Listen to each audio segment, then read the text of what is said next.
Yeah, I mean, listening to Jeremy Hunt there, he's talking about the £26 billion that the Chancellor, Philip Hammond, has earmarked. Now, he has talked about that giving some headroom, something he would use if there's a no-deal Brexit, because he believes there would be a downturn in the economy. But it sounds there as if Mr Hunt is thinking he would spend it on other things. So let's find out a bit more about what he is promising. I'm joined by one of his supporters, Conservative MP Vicky Ford. So does seem to be saying we've got this money, which was supposed to be for no deal. He's now saying I want to spend it on lots of other things. Well, let's say, first of all, Plan A is definitely to agree a deal.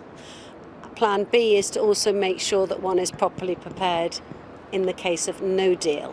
And in the Plan A scenario, the first project is Jeremy Hunt's plans to boost the economy, boosting the economy by reducing the level of corporation tax. We've seen how that worked in Ireland, that by actually cutting the tax rate, you grew the economy and ended up with more tax to spend on other priorities. So that boost to businesses, both by the corporation tax and by reducing rates, will help grow the tax take overall. Then he's also said in the deal scenario very clearly wanting to increase defence spending, but over a number of years, and also to increase the investment in education, which he sees very much as one of the social projects. And I completely agree that's an area where we absolutely must continue to invest.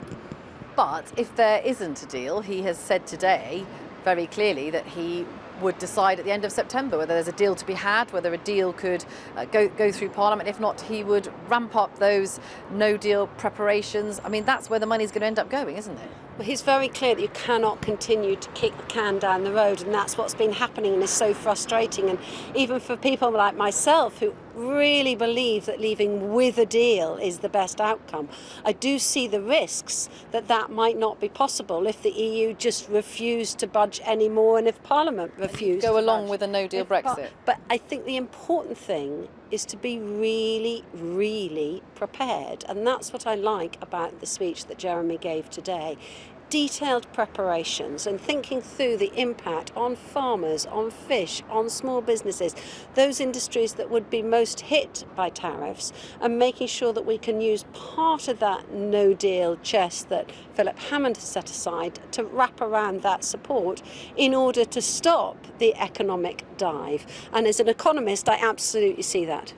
Is there time for this? Because you know there's not that long to go before the end of October and leaving with no deal. Is there time to prepare to make sure we really are ready for it?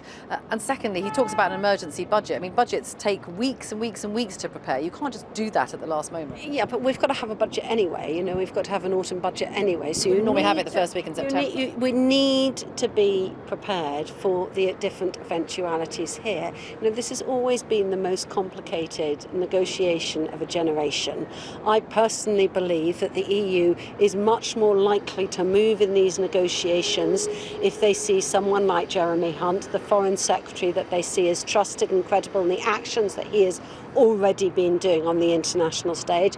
I believe they're much more likely to move for him and his plans for a new negotiating team, which brings that broader support so that when he goes to the EU, he can see that they're talking to enough people to get the votes through Westminster, I think is a really important strategy.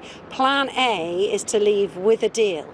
But if the other EU member states, you know, wrap their hands like this and say no, and there isn't a deal that's agreed by Westminster, then we do have to have those preparations. And that's the detail that we got from Jeremy today.